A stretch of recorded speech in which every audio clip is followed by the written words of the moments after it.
الحمد لله نحمده ونستعينه ونستغفره ونؤمن به ونتوكل عليه ونعوذ بالله من شرور أنفسنا ومن سيئات أعمالنا من يهد الله فلا مضل له ومن يضلله فلا هادي له ونشهد أن لا إله إلا الله وحده لا شريك له ونشهد أن سيدنا ومولانا محمدا عبده ورسوله بالهدى ودين الحق أرسله صلى الله تبارك وتعالى عليه وعلى آله وصحبه أجمعين وبارك وسلم أبدا. أما بعد فأعوذ بالله من الشيطان الرجيم. يا أيها الذين آمنوا اتقوا الله وكونوا مع الصادقين. صدق الله مولانا العلي العظيم وبلغنا رسوله النبي الكريم الأمين المكين ونحن على ذلك لمن الشاهدين والشاکرین الحمد للہ رب العالمین. اللہ تبارک و تعالیٰ کا ارشاد ہے، اے ایمان والو اللہ سے ڈرتے رہو اور سچوں کے ساتھ میں رہو. میں اس سلسلے میں کیونکہ وقت بہت کم ہے، ایک طویل حدیث سرور عالم صلی اللہ تبارک و تعالیٰ علیہ وسلم کی سناؤں گا اور اس سے یہ جائزہ لینے کی کوشش میں کروں گا، اور انشاءاللہ بہت صاف معلوم ہو جائے گا آپ کو کہ اللہ تبارک و تعالیٰ نے جن لوگوں کو یا ایھا الذین آمنوا کہہ کر کے پکارا ہے، ان کے مصداق حضور سرور عالم صلی اللہ تبارک و تعالی علیہ وسلم کے زمانے سے لے کر کے آج تک کون لوگ ہیں، اور حضور سرور عالم صلی اللہ تبارک و تعالی علیہ وسلم مرکز ایمان ہیں، محور ایمان ہیں، جان ایمان ہیں، عین ایمان ہیں، اور صحابہ کرام رضوان اللہ تبارک و تعالی علیہم اجمعین کا کیا عقیدہ تھا، اور حضور سرور عالم صلی اللہ تبارک و تعالی علیہ وسلم کیا وہ محض ایک معمولی اپنے جیسا انسان سمجھتے تھے، یا وہ ان کو اپنی جانوں کا اور اپنے مال کا اور اپنا مختار مطلق سمجھتے تھے. حضرت امام بخاری رضی اللہ تبارک و تعالی عنہ اور دوسرے محدثین کبار نے حضرت امام زہری رضی اللہ تبارک و تعالی عنہ سے روایت کیا ہے. وہ حضرت عبداللہ ابن کعب ابن مالک سے روایت کرتے ہیں، اور حضرت عبداللہ اپنے باپ کعب ابن مالک رضی اللہ تبارک و تعالی عنہ سے روایت کرتے ہیں. کعب ابن مالک رضی اللہ تبارک و تعالی عنہ اپنا قصہ، اپنی آپ بیتی جو ان پر گزری، وہ یوں سناتے ہیں. فرماتے ہیں حضرت کعب ابن مالک رضی اللہ تبارک و تعالی عنہ کہ میں نے حضور سرور عالم صلی اللہ تبارک و تعالی علیہ وسلم کے ساتھ جب سے میں مشرف بہ اسلام ہوا، جتنی جنگیں حضور نے لڑیں اور جتنے غزوے حضور سرور عالم صلی اللہ تبارک و تعالی علیہ وسلم نے انجام دیے، کفار کے ساتھ جتنی مرتبہ جہاد کیا، میں ہر مرتبہ حاضر رہا سوائے جنگ بدر کے. اور جنگ بدر میں اپنی غیر حاضری کی وجہ یہ بتاتے ہیں کہ جنگ بدر کوئی وقت مقررہ پر اور شیڈیول ٹائم پر جو ہے وہ جنگ بدر کفار سے نہیں ہوئی تھی، بلکہ ایسا ہوا تھا کہ کفار قریش نے جب حضور سرور عالم صلی اللہ تبارک و تعالی علیہ وسلم کو ایذا دی اور حضور کو ہجرت کا حکم دیا، اور حضور کے ساتھ جو حضور کے غلام تھے وہ بھی مدینہ شریف میں آئے، اور کچھ پہلے ہی حضور کے حکم سے کچھ حبشوں کو روانہ ہو گئے تھے، پھر حبشے سے جو ہے پھر مدینے میں آئے، اور کچھ لوگوں نے مدینہ ہی کی طرف ہجرت کی. تو اب کفار قریش کا قافلہ، یہ لوگ بزنس مین تھے، اور ان کا قافلہ جو ہے وہ مدینے سے ہو کر کے شام کی طرف جاتا تھا، تو کچھ حضور سرور عالم صلی اللہ تبارک و تعالی علیہ وسلم کے جانثاروں نے ہمت کی اور وہ قافلہ جو تجارت کے لیے جا رہا تھا وہ لوگ اس کے در پہ ہوئے۔ اب قریش کو جب معلوم ہوا تو قریش اس قافلے کو بچانے کے لیے نکلے، تو بغیر کسی شیڈیول ٹائم کے اور بغیر کسی وقت مقرر کے اور بغیر اس کے کہ یہ پہلے سے جنگ طے ہو، اتفاق سے اچانک مسلمانوں کا گروہ اور کفار کا لشکر جو ہے وہ آمنے سامنے ہو گیا، اور جنگ بدر کی جنگ پہلی جنگ حق و باطل کی ہوئی، جس میں اللہ تبارک و تعالی نے حضور سرور عالم صلی اللہ تبارک و تعالی علیہ وسلم کے وسیلے سے بے سر و سامان صحابہ کرام رضوان اللہ تبارک و تعالی علیہم اجمعین کو بہت سارے کفار کے لشکر جرار پر جو ساز و سامان سے ہتھیاروں سے لیس تھے ان پر فتح عطا فرمائی۔ حضرت کعب بن مالک کہتے ہیں کہ حضور سرور عالم صلی اللہ تبارک و تعالی علیہ وسلم کا یہ موقف اور یہ جہاد اور جنگ بدر یہ بہت ہی ایک ہسٹوریکل مومنٹ تھا اور بہت ہی تاریخی اور سب سے افضل جنگ جو حضور سرور عالم صلی اللہ علیہ وسلم نے کفار سے لڑی یہ تھی۔ پھر کہتے ہیں کہ لیکن اس کے باوجود میری یہ تمنا نہیں ہے کہ میں جنگ بدر میں شریک ہوتا، اس لیے کہ مجھے اللہ تبارک و تعالی نے اس شرف سے نوازا جو شرف جنگ بدر کی شرکت سے افضل ہے۔ وہ شرف یہ تھا کہ مکان عقبہ میں اس پہاڑ کے نیچے جہاں حضور سرور عالم صلی اللہ تبارک و تعالی علیہ وسلم تشریف فرما تھے، میں نے حضور سے اسلام پر اور طاعت پر اور حضور کا کہنا ماننے پر میں نے عہد کیا۔ اس کے بعد کہتے ہیں کہ پھر تمام غزووں میں میں شریک رہا یہاں تک کہ غزوہ تبوک ہوا، اور یہ غزوہ تبوک سارے غزوے تو ہوئے، جنگ بدر ہوئی، جنگ احد ہوئی، یہ تو عربوں کی جنگ عربوں سے ہوئی، اور غزوہ تبوک یہ اس وقت کی جو بڑی پاورفل اور سپر پاور حکومت تھی روم کی، سرکار نے مدینے سے بہت دور سینکڑوں کلومیٹر دور تبوک میں شام کے قریب رومیوں سے جو ہے اس سپر پاور سے یہ جنگ لڑی اور حضور سرور عالم صلی اللہ تبارک و تعالی علیہ وسلم کو فتح حاصل ہوئی۔ کہتے ہیں کہ یہاں تک کہ غزوہ تبوک کی باری آئی اور حضور سرور عالم صلی اللہ تبارک و تعالی علیہ وسلم نے عام منادی فرما دی، اعلان فرما دیا کہ لوگ جو ہے اس کے لیے تیاری کریں، اور غزوہ تبوک سے پہلے حضور سرور عالم صلی اللہ تبارک و تعالی وسلم کا طریقہ یہ تھا اکثر بیشتر کہ اگر کسی غزوے کے لیے جاتے تو اپنا فائنل ڈیسٹینیشن نہیں بتاتے تھے بلکہ توریہ کرتے تھے اور پہلودار بات کہتے تھے کہ میں فلاں جگہ جا رہا ہوں، اور یہ حضور کے غلاموں کو معلوم ہوتا تھا کہ فائنل ڈیسٹینیشن کیا ہے، اور فرماتے تھے کہ جنگ جو ہے وہ دھوکے کا نام ہے، جنگ میں دشمن کو جو ہے اپنے راز سے واقف نہ کرایا جائے اور ایسی پالیسی اختیار کی جائے کہ دشمن جو ہے دھوکہ کھائے،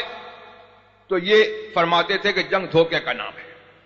مگر غزوہ تبوک میں حضور سرور عالم صلی اللہ تبارک و تعالی علیہ وسلم نے عام منادی فرما دی اور فرما دیا کہ تبوک کی طرف جانا ہے، اور سب کو جو ہے حکم ہو گیا کہ کوئی جو ہے پچھڑنے نہ پائے، اور سب لوگ جو ہے اپنی پوری تیاری سے نکلیں. کہتے ہیں کہ حضور سرور عالم صلی اللہ تبارک و تعالی نے جو ہے جب اعلان فرما دیا تو میں جو ہے اس وقت جو ہے میں بہت آسودہ حال تھا اور بہت ہی میں تونگر تھا، مالدار تھا، اور جہاد پر جو ہے مجھ کو بڑی قوت تھی. اور یہ غزوہ تبوک کس زمانے میں ہوئی؟ فرماتے ہیں بہت گرمی کا زمانہ تھا، جس زمانے میں پھل پک جاتے ہیں اور سائے جو ہے وہ گھنے ہوتے ہیں، ایسا زمانہ تھا. تو حضور سرور عالم صلی اللہ تبارک و تعالی نے اعلان فرمایا اور جمعرات کے دن جو ہے صبح کو آپ جو ہے غزوہ تبوک کے لیے جو ہے مدینہ شریف سے روانہ ہوئے. اور حضور کی یہ عادت تھی کہ جب کسی سفر کے لیے نکلتے تھے تو جمعرات ہی کے دن جو ہے حضور جو ہے وہ سفر فرماتے تھے. اب کہتے ہیں کہ میں نے دل میں سوچا کہ حضور چلے گئے، میں کل جمعے کے دن جاؤں گا، بازار جاؤں گا اور اپنا ساز و سامان خریدوں گا، لشکر اور حضور سرور عالم صلی اللہ تبارک و تعالی علیہ وسلم سے جو ہے مل جاؤں گا. لیکن مجھے کچھ کام درپیش ہو گیا تو جمعے کے دن نہیں گیا. اور مجھے یہ سائے گھنے اچھے لگ رہے تھے اور یہ پھل پک گئے تھے، مجھے جو ہے اس کی طرف رغبت تھی، وہ اچھا لگ رہا تھا. تو دوسرے دن بھی جو ایسا ہوا کہ میں نے کہا کہ دوسرے دن نکل جاؤں گا، سامان خرید لوں گا اور اس کے بعد حضور سے مل جاؤں گا. کہتے ہیں کہ پھر مجھے کوئی کام درپیش ہو گیا، پھر میں نہیں جا سکا. اس کے بعد کہتے ہیں کہ مجھے جو ہے گناہ نے گھیر لیا اور میں جو ہے پھر بیٹھ رہا. اور اس کے بعد کہتے ہیں کہ میں نکلتا تھا بازاروں میں تو مجھ کو بڑی شرم آتی تھی اور مجھے جو ہے یہ بہت برا لگتا تھا کہ لوگ دیکھیں اور وہ کسی ایسے شخص کو دیکھیں کہ جس کے اوپر جو ہے انگلیاں اٹھائی جائیں اور لوگ تانا دیں کہ یہ منافق ہے. یعنی اس زمانے میں حضور سرور عالم صلی اللہ تبارک و تعالی علیہ وسلم کے غزوے میں اگر کوئی شخص نہ جائے تو وہ منافق سمجھا جاتا تھا. لیکن یہ وفادار غلام تھے تو ان کو اس سے تکلیف ہوتی تھی. کہتے ہیں کہ اور لشکر اتنا عظیم جرار لشکر تھا کہ اگر کوئی چھپنا چاہتا تو آسانی سے چھپ سکتا تھا، اس لیے کہ اس لشکر کو کوئی بہت بڑا رجسٹر بھی جو ہے اس کا احاطہ نہیں کر سکتا تھا، اتنا عظیم لشکر تھا. اور پچھڑنے والے جو لوگ پیچھے رہ گئے وہ 80 سے زیادہ کچھ لوگ تھے، یعنی 83 سے لے کر کے 89 تک ان کی تعداد رہی ہوگی. کہتے ہیں کہ حضور سرور عالم صلی اللہ تبارک و تعالی میں جب غزوہ تبوک میں جنگ میدان تبوک میں پہنچے تو مجھے یاد کیا اور کہا کہ کعب ابن مالک کہاں ہیں؟ تو کہتے ہیں کہ میری قوم کا ایک شخص تھا، اس نے کہا کہ کعب ابن مالک تو اپنے عائش میں جو ہے مست ہیں، وہ اپنے اچھے لباس میں مست ہیں اور وہ اپنے اچھے لباس کی طرف نظر کر رہے ہیں اور ان کو اچھے لباس کو دیکھنے سے فرصت نہیں ہے. تو کہتے ہیں کہ یہ شخص جو تھا غالباً منافق تھا اور کچھ اس کو حضرت کعب ابن مالک رضی اللہ تبارک و تعالی عنہ سے ذاتی رنجش تھی. تو حضرت معاذ ابن جبل رضی اللہ تبارک و تعالی عنہ نے فرمایا کہ اے شخص تو کتنی بری بات کہتا ہے، اور پھر ان کی معذرت پیش کی حضور کی خدمت میں کہ کہا کہ یا نبی اللہ، اللہ کے رسول صلی اللہ تعالی علیہ وسلم. یہاں سے آپ سنیے کہ یا نبی اللہ کہہ رہے ہیں صحابہ پکار رہے ہیں یا نبی اللہ. یہی تو مسلک اہل سنت ہے، ہم بھی تو پکارتے ہیں یا رسول اللہ. ہاں یہی جو ہے مسلک اہل سنت ہے اور یہی مسلک اعلی حضرت غید میں جل جائیں بے دینوں کے دل یا رسول اللہ کی کثرت کی. کوئی بات ہوتی صحابہ جو ہے یا نبی اللہ یا رسول اللہ کہہ کر کے پکارتے، کہنے لگے یا نبی اللہ، اے اللہ کے نبی، ہم تو اس آدمی کو جو ہے اچھا ہی جانتے ہیں، یہ غلط کہہ رہا ہے. حضور سرور عالم صلی اللہ تبارک و تعالی علیہ وسلم خاموش ہو گئے. اب اس کے بعد کہتے ہیں کہ میں جو ہے اپنے تمام اصحاب میں بہت پاورفل آدمی تھا، بہت طاقتور آدمی تھا. میں جو ہے آتا تھا، بازاروں میں چلتا تھا اور بازاروں میں گھومتا تھا اور میرے 2 ساتھی اور تھے مرارہ ابن ربیعہ اور ہلال ابن امیہ وہ بھی میرے پیچھے جو ہے میرے ساتھ میں جو ہے وہ بچھڑ گئے تھے. کہتے ہیں کہ میں اسی حال میں جو ہے رہا اور میں سوچتا رہا کہ میں حضور کی خدمت میں جب حضور کی خدمت میں آؤں گا اور حضور تشریف لائیں گے, حضور کی خدمت میں حاضر ہوں گا تو کیسے بات بناؤں, کیسے میں ایکسکیوز کروں, ہاؤ کین آئی ایکسکیوز, میں کیا بہانہ بناؤں اور حضور سرور عالم صلی اللہ علیہ وسلم کو کیسے میں پرسویٹ کروں, کیسے میں راضی کروں اور حضور کے غصے سے, حضور کے جلال سے کیسے بچوں. یہ صحابہ ہیں, یہ سمجھتے تھے کہ ان کا جلال جو ہے ان کا جلال نہیں ہے, یہ خدا کا غضب ہے. یہی تو مسلک اعلی حضرت ہے, نہیں وہ میٹھی نگاہ والا, خدا کی رحمت ہے جلوہ فرما, غضب سے ان کے خدا بچائے, جلال باری تب. تو پھر کہتے رہے ایسے کہوں گا ویسے کہوں گا, جھوٹے ہیلے بہانے جو ہے دل میں آتے رہے, زبان سے نہیں کہا, اب دل میں جو ہے سوچتے رہے کہ یہ کہہ دوں گا وہ کہہ دوں گا. لیکن اس کے بعد جو ہے دل میں جو ہے یہ جو نے ارادہ جما لیا کہ سچ بولوں گا, اور کہا کہ اتنے میں پھر یہ ہوا کہ حضور سرور عالم صلی اللہ تبارک و تعالی علیہ وسلم تشریف لے آئے. ان کے تشریف آوری کی خبر جو ہے وہ ایک دن پہلے مل گئی کہ کل آ رہے ہیں. تو حضور سرور عالم صلی اللہ تبارک و تعالی علیہ وسلم دن جب چڑھ گیا, سن رائز کے ٹائم پر جو خوب اچھا سورج چڑھ گیا اوپر, آپ تشریف لائے. تو سب سے پہلے حضور اپنی عادت کے مطابق مسجد میں گئے. حضور کی عادت تھی جب کسی سفر سے واپس ہوتے تو اپنے گھر والوں سے نہیں ملتے تھے, اپنے گھر میں نہیں جاتے تھے, مسجد میں جاتے تھے اور 2 رکعتیں جو ہے وہ شکرانے کی پڑھتے تھے, اور اس کے بعد جو ہے پھر جو ہے اپنے صحابہ سے ملتے تھے اور اس کے بعد گھر میں جاتے تھے. تو کہتے ہیں کہ حضور جو ہے اپنی عادت کے مطابق مسجد میں تشریف لائے اور صحابہ سے 2 رکعتیں پڑھیں, پھر صحابہ سے ملے.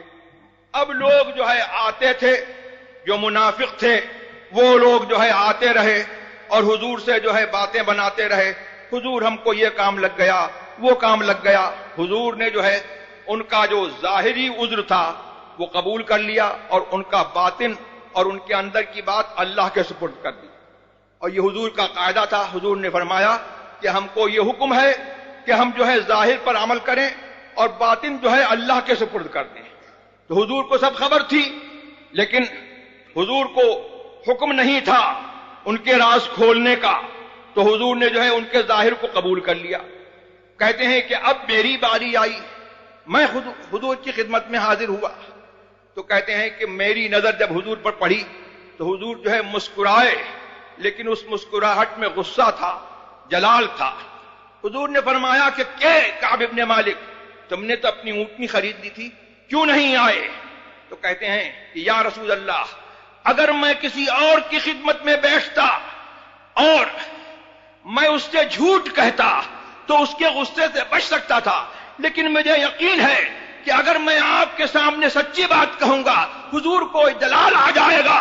لیکن اللہ سے جو ہے مجھے امید ہے کہ اللہ تبارک و تعالیٰ آپ کو راضی فرما دے گا, اور اگر میں جھوٹ بولوں گا تو اللہ تبارک و تعالیٰ آپ کو مطلع فرما دے گا, اور نہ میں پھر آپ کے عذاب سے بچ پاؤں گا نہ خدا کے عذاب سے بچ پاؤں گا. تو یہ صحابہ کا کیا عقیدہ تھا؟ صحابہ کا عقیدہ یہ تھا کہ ہمارا پروفٹ جو ہے, our prophet knows the intrinsic, knows whatever we conceal in our heart, and he knows the unseen. وہ غیب کی خبر جانتے ہیں, ہمارے دل میں کیا ہے اس کو بھی وہ خبر رکھتے ہیں, اور صرف جانتے نہیں ہیں بلکہ he can observe whatever is in heart. جو کچھ ہمارے ہاتھ دل میں ہے وہ اس کو دیکھتے ہیں. سبحان اللہ. تو یہ تو صحابہ کا عقیدہ. اب اس کے بعد جو ہے کہنے لگے کہ حضور میرے لیے جو ہے کوئی عذر نہیں تھا, میں جو ہے جس وقت جو ہے میں آپ سے پچھڑا ہوں میں بہت ہی اچھے حال میں تھا. تو پھر حضور نبی کریم صلی اللہ علیہ وسلم نے فرمایا کہ یہ سچ کہتا ہے. کہا کہ اٹھ جاؤ, جب تک اللہ تبارک و تعالیٰ کا حکم تمہارے معاملے میں آئے اس وقت تک صبر کرو. اب صبر کی منزل دیکھیے, سبحان اللہ. اب جہاں پر جو ہے ان کی قوم کے لوگ بولے, اے شخص تو نے اپنے آپ کو ذلیل کر لیا, حضور سے تو کچھ بہانہ بنا دیتا, کوئی عذر کر دیتا, حضور استغفار کرتے, تیری شفاعت کرتے, تو تیرا جو ہے گناہ معاف ہو جاتا. صحابہ کا عقیدہ کیا تھا کہ یہ شفاعت کر دیں گے اللہ معاف فرما دے گا. یہی تو مسلک اعلی حضرت ہے, یہی مسلک اہل سنت ہے. اب آئی شفاعت کی ساعت, اب آئی, ذرا چین لے میرے گھبرانے والے. سبحان اللہ. تو اس کے بعد جو ہے کہنے لگے کہ وہ لوگ کہنے لگے کہ تو نے جو ہے اپنے آپ کو جو ہے وہ ایسی منزل میں ڈال لیا کہ اب معلوم نہیں کہ تیرا کیا فیصلہ ہوتا ہے. کہتے ہیں کہ تھوڑی دیر کو مجھے خیال ہوا کہ لوٹ جاؤں اور میں کہہ دوں کہ جھوٹ بول دوں کہ نہیں حضور ایسا ہوا ویسا ہوا. میں نے کہا کہ یہ بتاؤ کہ مجھ سے پہلے بھی جو ہے کیا کسی نے جو ہے سچ سچ حضور کی خدمت میں عرض کیا ہے؟ بولے ہاں, ہلال ابن امیہ اور مرارہ ابن ربیعہ, ان دونوں نے جو ہے جیسے تم نے کہا ویسے ہی انہوں نے بھی جو ہے سچا سچا جو ہے اپنا حال بیان فرما دیا. تو کہا کہ بس مجھے ان دو سچوں کی ذات میں میری لیے جو ہے رہنمائی ہے, میں ان کو فالو کروں گا. اور یہ لوگ جو ہے نیک لوگ تھے جو بدر کی جنگ میں جو ہے حضور کے ساتھ شریک ہوئے تھے. کہا کہ میں جو ہے حضور سے جھوٹ نہیں بولوں گا. اب کہتے ہیں کہ حضور سرور عالم صلی اللہ تبارک و تعالی علیہ وسلم نے فرمایا کہ ان تینوں سے کوئی بات نہیں کرے گا. سوچو, ہلال ابن امیہ, مرارہ ابن ربیعہ, کعب ابن مالک, یہ حضور کے سچے غلام تھے, کلمہ پڑھتے تھے. اب کوئی جو ہے علماء کونسل والے ہوتے یا کوئی جو ہے آج والے ہوتے تو کہتے کہ میاں جو ہے ہم جو ہے صرف جو ہے سیاسی اتحاد کر رہے ہیں اور ہم سے جو ہے صرف جو ہے دنیا کی وجہ سے اتحاد کر رہے ہیں, ہم کوئی مذہب میں اتحاد تھوڑی کر رہے ہیں. اور یہ کہتے کہ یہ بھی کلمہ پڑھنے والے ہیں, ہم بھی کلمہ پڑھنے والے ہیں, ان سے بات کرنا کیوں چھوڑیں. لیکن سبحان اللہ, کعب ابن مالک کے رشتہ داروں نے جو ہے ان کو چھوڑ دیا, بیٹے نے چھوڑ دیا, بیوی نے چھوڑ دیا. کوئی کعب ابن مالک کسی کے باپ ہوں گے تو بیٹے نے بھی چھوڑ دیا, باپ اور بیوی نے بھی چھوڑ دیا, بھائیوں نے بھی چھوڑ دیا. معلوم یہ ہوا کہ وہ صحابہ کا عقیدہ یہ تھا کہ ہمارا رشتہ محمد رسول اللہ سے ہے اور کسی سے نہیں ہے. اور ان کا عقیدہ کیا تھا؟ ان کا عقیدہ یہ تھا جیسے اعلی حضرت فرماتے ہیں کہ خلق کے حاکم ہو تم, رزق کے قاسم ہو تم, بھی کھو جاتا ہے تم تو کرو. یہ سمجھتے تھے کہ یہ ہمارے آقا ہیں, ہم ان کے غلام ہیں, ہمیں جو ہے ان کے آگے کوئی اختیار نہیں. سب نے چھوڑ دیا. اب کہتے ہیں کہ اب تو دنیا بدل گئی, مدینہ جو ہے میرے لیے انجانا ہو گیا. اب شہر جو ہے لگتا ہے کہ کوئی انجانا شہر ہے, دیواریں لگتی ہیں جیسے انجانی دیواریں ہیں, لوگ لگتے ہیں جیسے کہ انجانے لوگ ہیں, کوئی مجھ سے نہیں بول رہا. کہتے ہیں لیکن اس کے باوجود میں جو ہے صبر کے ساتھ جو ہے چلتا تھا, بازاروں میں چلتا تھا اور حضور کی مسجد میں آتا تھا, نماز پڑھتا تھا اور دیکھتا تھا کہ کیا حضور نے میرے سلام کا جواب دیا. حضور نے میرے سلام کا جواب دیا. حضور نے ان سے جو ہے سلام بند کر دیا اور حضور کے غلاموں نے سلام بند کر دیا. کہتے ہیں کہ پھر میں ایک ساریہ, ایک عمود, ایک پلر کی طرف جو ہے کھڑے ہو کر کے, اور سنت یہی ہے کہ جب اکیلا نماز پڑھ رہا ہے تو کوئی پلر وغیرہ ہو اس کے سامنے جو ہے کھڑا ہو جائے تاکہ ستھرا ہو جائے. تو کہتے ہیں کہ پلر کی طرف جو ہے توجہ کر کے میں اپنی نماز کی طرف متوجہ ہوتا تو میں دیکھتا کہ حضور کنکھیوں سے جو ہے مجھے دیکھ رہے ہیں, اور جب میرا چہرہ حضور کی طرف ہوتا تو حضور منہ پھیر لیتے تھے. مجھے اس سے تکلیف ہوتی تھی. سبحان اللہ. پھر کہہ رہے ہیں کہ یہی جو ہے حالت میں جو ہے ایک دن ایسا ہوا کہ بازار میں جا رہا تھا تو غسان بادشاہ شام جو ہے اس کا خط آیا, اور ایک نصرانی جو ہے, یا تمہاری کوئی ذلت ہو ہم تمہاری عزت کریں گے اور ہم تمہیں جو ہے بہت رسپیکٹ کے ساتھ رکھیں گے, ہمارے پاس آ جاؤ. سبحان اللہ. تو دل میں سوچتے, لیکن یہ سچی غلامی کو انہوں نے جو ہے یہی مسلک اعلی حضرت ہے کہ انہیں جانا, انہیں مانا, نہ رکھا غیر سے کام. للہ الحمد میں دنیا سے مسلمان گیا. کہتے ہیں کہ یہ تو اور مصیبت ہو گئی. تو کہتے ہیں کہ میں نے جو ہے اس خط کو لیا اور تندور میں آگ بھڑکائی اور تندور میں جو ہے اس خط کو جلا دیا کہ یہ خط ہی نہیں رہے گا کہ جو مجھے جو ہے جانے کا خیال ہو یا کسی کو جو ہے اس خط کے اوپر اطلاع ہو تو سمجھے کہ میں سازش کر رہا ہوں. سبحان اللہ. تو اس کے بعد جو ہے کہتے ہیں کہ اسی حال میں جو ہے 40 راتیں گزر گئیں. اب حضور سرور عالم صلی اللہ تبارک و تعالی علیہ وسلم نے امتحان لیا کعب ابن مالک کا اور مرارہ ابن ربیعہ کا، ہلال ابن امیہ کا۔ کعب ابن مالک کے پاس جو ہے قاصد بھیج دیا، اپنا میسنجر بھیج دیا اور کہلوا دیا ان کی بیوی سے، ان سے کہلوا دیا کہ اپنی بیوی کو چھوڑ دو۔ انہوں نے کہا طلاق دے دوں؟ کہا نہیں، طلاق مت دو، لیکن اس سے صحبت مت کرنا، اس کے پاس مت رہنا۔ اور ایسے ہی جو ہے مرارہ ابن ربیعہ سے کہلوایا، یہی جو ہے ہلال ابن امیہ سے کہلوایا۔ تو کہتے ہیں کہ ہلال ابن امیہ کی بیوی حضور کی خدمت میں حاضر ہوئی اور وہ کہنے لگی کہ ہلال ابن امیہ بہت بوڑھا شخص ہے اور اس کا تو عجیب حال ہے، اور ان دونوں کا عجیب حال ہوا کہ یہ لوگ جو ہے نڈھال ہو گئے، غم سے لیٹ گئے، پس گئے، اور کہتے ہیں کہ اپنا سر نہیں اٹھاتے تھے۔ تو کہنے لگے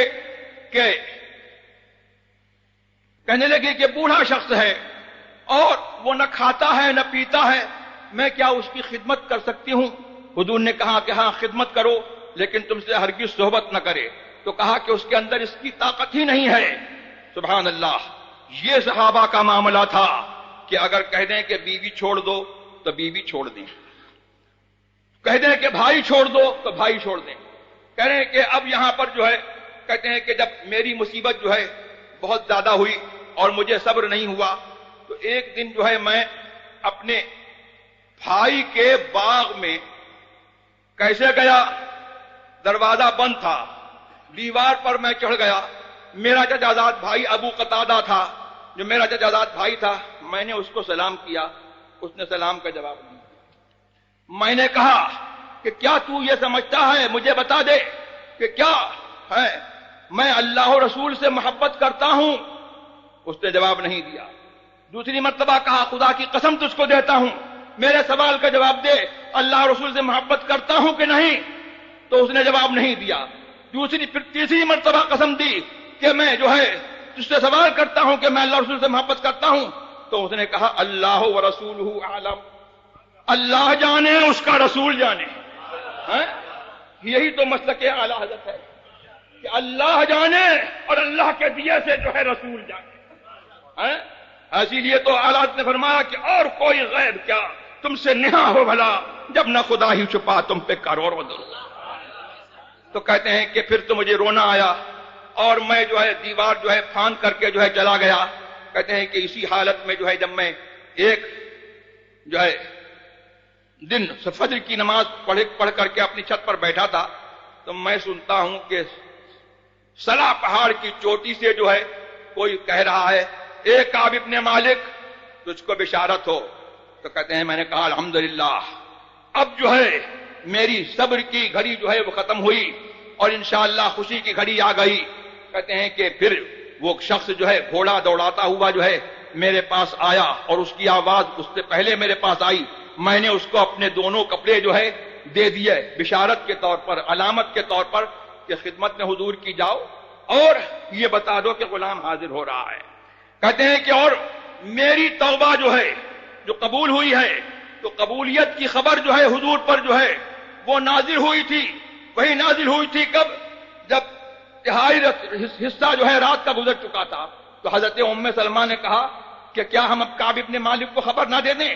حضور نے فرمایا کہ نہیں، ٹھہر جاؤ، صبح ہونے دو، اگر ابھی خبر دی جائے گی تو لوگ جو ہے بھیڑ کر دیں گے اور تم لوگوں کو سونے نہیں دیں گے۔ جب فجر ہوئی سبحان اللہ اور یہ حضور کی خدمت میں جو ہے حاضر ہوئے، تو کہتے ہیں کہ میں نے دیکھا کہ حضور کا چہرہ جو ہے چاند کی طرح چمک رہا ہے، حضور خوش ہیں، اور جب حضور کی خوشی کا عالم ہوتا تھا تو حضور کا چہرہ جو ہے ایسے ہی چمکتا تھا۔ فرماتے ہیں کہ میں نے جو ہے مجھ سے حضور نے جو ہے کہا کہ اے کعب ابن مالک تجھ کو جو ہے ایسے دن کی خوشخبری دیتا ہوں جو دن تیرے لیے جو ہے تیری پیدائش سے لے کر کے آج تک جو ہے سب دنوں سے زیادہ بہتر ہے، اس دن کی تجھ کو خوشخبری ہو۔ تو کہا کہ یہ آپ کی طرف سے ہے یا اللہ کی طرف سے ہے؟ فرمایا کہ نہیں، یہ اللہ کی طرف سے ہے۔ اور کہتے ہیں کہ ہمارے ہی جو ہے حق میں جو ہے یہ آیت نازل ہوئی کہ لقد تاب اللہ علی النبی والمہاجرین والانصار الذین اتبعوه فی ساعۃ العسرہ حتی اذا ضاقت علیہم انفسهم وضاقت علیہم الارض بما رحبت وتاب علیہم وهو التواب الرحیم۔ اللہ تبارک و تعالی نے اس نبی صلی اللہ تعالی علیہ وسلم کر اپنی رحمت سے رجوع فرمایا اور مہاجرین و انصار کی توبہ کو قبول فرمایا، جنہوں نے حضور کی پیروی کی، حضور کی غلامی کی فی ساعۃ العسرہ، اس مشکل کی گھڑی میں، جنگ تبوک میں، اور یہاں تک کہ جب ان لوگوں پر جو ہے ان کی جانیں تنگ ہو گئیں اور زمین ان پر جو ہے تنگ ہو گئی، اپنی کشادگی کے باوجود اللہ نے ان کی توبہ قبول فرمائی، اور وہی توبہ قبول کرنے والا مہربان ہے۔ اور کہتے ہیں ہمارے ہی حق میں یہ آیت نازل ہوئی جو میں نے پہلے پڑھی، یا ایھا الذین آمنوا اتقوا اللہ وکونوا مع الصادقین، اے ایمان والو اللہ سے ڈرتے رہو، وکونوا مع الصادقین، اور سچوں کے ساتھ میں رہو۔ تو کہتے ہیں کہ پھر میں نے جو ہے حضور کی خدمت میں عرض کی کہ میری توبہ یہ ہے کہ حضور میں ہمیشہ سچ بولوں گا۔ تو جھوٹ تو بولا نہیں تھا، لیکن یہ یہاں سے مسئلہ معلوم ہوا کہ دل میں جو ہے کسی گناہ کا پکا ارادہ کر لینا وہ بھی گناہ ہے۔ دل میں تو انہوں نے جو ہے ٹھان لیا تھا کہ حضور سے ایسے بولوں گا ویسے بولوں گا، تو اس سے توبہ کر رہے ہیں، زبان سے نہیں کہا ہے لیکن دل میں جو ہے برا خیال آیا، اس سے توبہ کر رہے ہیں۔ ہاں سبحان اللہ، کہا کبھی جھوٹ نہیں بولوں گا، اور میری توبہ یہ ہے کہ اللہ اور رسول کے لیے جو ہے میرا سارا مال صدقہ ہے، سارے مال سے میں جو ہے دستبردار ہوتا ہوں۔ فرمایا کہ نہیں، اپنا کچھ مال جو ہے چھوڑ دو تو تمہارے لیے یہ بہتر ہے۔ تو فرمایا کہ عرض کیا کہ جو خیبر کا میرا حصہ ہے وہ میں لے لیتا ہوں۔ اس کے بعد پھر جو ہے کہتے ہیں کہ ہم لوگوں نے جو ہے اللہ تبارک و تعالیٰ کا شکر ادا کیا کہ اللہ تبارک و تعالیٰ نے جو ہے ہم کو یہ نعمت عطا فرمائی، اور میرے دونوں دوستوں کو، ہلال ابن امیہ کو اور مرارہ ابن ربیعہ کو یہ نعمت عطا فرمائی کہ ہم نے جو ہے حضور سے سچ بولا۔ تو میں نے یہ دعا کی کہ اللہ تبارک و تعالیٰ نے جس طرح جو ہے مجھے آزمایا ہے، ایسے جو ہے کسی اور کو نہ آزمائے، اور اللہ تبارک و تعالیٰ جو ہے اگلی زندگی میں جو ہے آگے کی جو زندگی ہے میری، اس میں جو ہے مجھے محفوظ رکھے۔ تو یہ میں نے چند باتیں جو ہے آپ کے سامنے سنا دی، جس سے آپ جو ہے یہ خوب سمجھ سکتے ہو کہ صحابہ کیا سمجھتے تھے کہ ہمارا رشتہ حضور سے ہے، اور جس کا رشتہ حضور سے ہے ہمارا اس سے رشتہ ہے، اور جس سے حضور نے جو ہے منع فرما دیا ہم اس سے نہیں ملیں گے۔ یہ صحابہ کا جو ہے عقیدہ تھا، اور پھر یہ بھی صحابہ کا عقیدہ تھا کہ حضور ہم جیسے نہیں ہیں بلکہ ایسے ہیں کہ وہ سارے انسانوں کے بادشاہ ہیں اور سارے انسانوں کے حاکم ہیں اور سب ان کے غلام ہیں۔ اور یہ بھی ان کا عقیدہ تھا کہ حضور کی شفاعت جو ہے، جس کے لیے حضور کی شفاعت ہو جائے گی اس کی بخشش ہو جائے گی۔ یہی میرے سرکار نے یہی تو فرمایا ہے کہ شفاعتی لأہل الکبائر من امتی، میری شفاعت جو ہے میری امت کے بڑے گناہ گاروں کے لیے ہے۔ اور میری ایک دوسری حدیث میں جو وہاں مدینہ شریف میں ابھی لکھی ہوئی ہے، نیکیوں کو نظر نہیں آئی ہے ورنہ اس کو مٹا دیتے، فرمایا شفاعتی حق فمن لم یؤمن بها لم یکن من اہلها، میری شفاعت جو ہے وہ برحق ہے، جو اس پر ایمان نہیں رکھتا وہ شفاعت اس کو نہیں ملے گی، شفاعت ان کو ملے گی جو شفاعت کو مانتے ہیں۔ تو مسلک اہل سنت والجماعت جو ہے یہی مسلک اعلیٰ حضرت ہے، جس کو پہچان کے لیے مسلک اعلیٰ کہا جاتا ہے۔ اسی کا نام جو ہے بریلویت ہے۔ یہ وہ بریلویت ہے جو حضور کے زمانے سے جو ہے تو میری آپ کو یہی وصیت ہے، یہی نصیحت ہے کہ اس مسلک پر جو ہے آپ لوگ قائم رہیں۔ مسلک اہل سنت کیا ہے؟ اہل سنت کا ہے بیڑا پار اصحاب حضور، نجم ہے اور ناؤ ہے عطرت رسول اللہ کی۔ وآخر دعوانا الحمدللہ رب